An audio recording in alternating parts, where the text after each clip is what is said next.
Түйені жел шайқаса, ешкіні көктенізде демекші, алысқа бармай-ақ Астанадағы ахуалды айтайын. Өңірдегі өмір содан-ақ түсінікті болар. Еліміздегі ерекше балалармен жұмыс істейтін, оларды емдейтін, жаттықтыратын, күн сайын жүздеген баланы арнайы мекемеде, кейбірін үйіне барып оқытатын мыңдаған маман бар. Олармен жазда жүздестім. Олар әлеуметтік қызмет көрсету орталықтарында жұмыс істейді. Бірақ ерекше баланы қатарға қосу үшін жанын салатын қызметкерлерге ерекше жағдай жасап, жұмыскерлерді жоғары жалақы алатындардың қатарына қосу қиямет қайым қазір. Салдарынан елдегі әлеуметтік қызметкерлердің жағдайы жанға батып барады.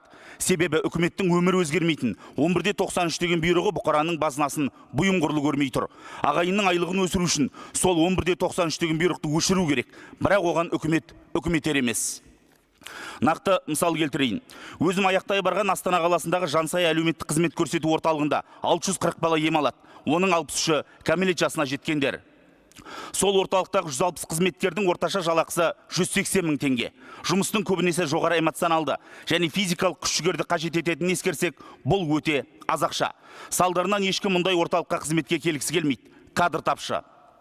2024 жылы 53 қызметкер жұмыстан кетсе, 2025 жылдың жарты жылдығында 28 қызметкер қызметтен кеткен. Жалақы көтерілмесе, жағдай оңалмайды. Салдарынан жүздеген бала ем-домсыз қалуы мүмкін. Бұл бір ғана мысал. Еліміздегі барлық әлеуметтік қызмет көрсету орталықтарындағы жағдай дәл осындай. Бас қаладағы Шарапат әлеуметтік қызмет көрсету орталығында да дәл осындай ахуал орын алып отыр. Жұмыскерлердің жағдайы адам аярлықтай. Бір орталыққа 900 ата-әже қаралады. Ішінде бала-шағасы тастап кеткендер де бар.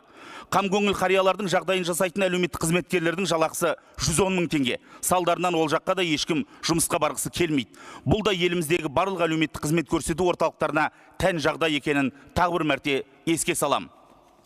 Аталған жайттарды ескере отырып, мынадай ұсыныстарды енгіземін. Бірінші, үкіметтің 11-93 бұйрығын өзгертіп, күтім жөніндегі әлеуметтік қызметкерлердің, әлеуметтік жұмыс жөніндегі консультанттардың, орта медицина қызметкерлердің, жалпы әлеуметтік қорғау жүйесі қызметкерлердің жалақысын көтеру керек. Екінші, әлеуметтік саладағы мамандарға 18 күнтізбелік күнге дейін қосымша демалыс енгізу керек. Жалпы 48 күнтізбелік күн болады. Үшінші, денсаулық сақтау және әлеуметтік салада қызмет ететін педагогтарды білім беру жүйесіндегі педагогтармен теңестіру керек. Төртінші, үй жағдайында қызмет ететін күтім жөніндегі әлеуметтік қызметкерлер, әлеуметтік жұмыс жөніндегі консультанттар мен бөлім меңгерушілеріне жұмыс уақытын аптасына 30 сағаттан аспайтындай етіп бекіту қажет. Бесінші, әлеуметтік қызметкерлер мен азаматтық қызметшілер үшін төмен пайыздық мөлшерлемемен бастапқы жарнасы төмен жеңілдетілген ипотекалық бағдарламаларды әзірлеп енгізу керек. Немесе жалға берілетін тұрғын үйді алатындар тізіміне қосу қажет.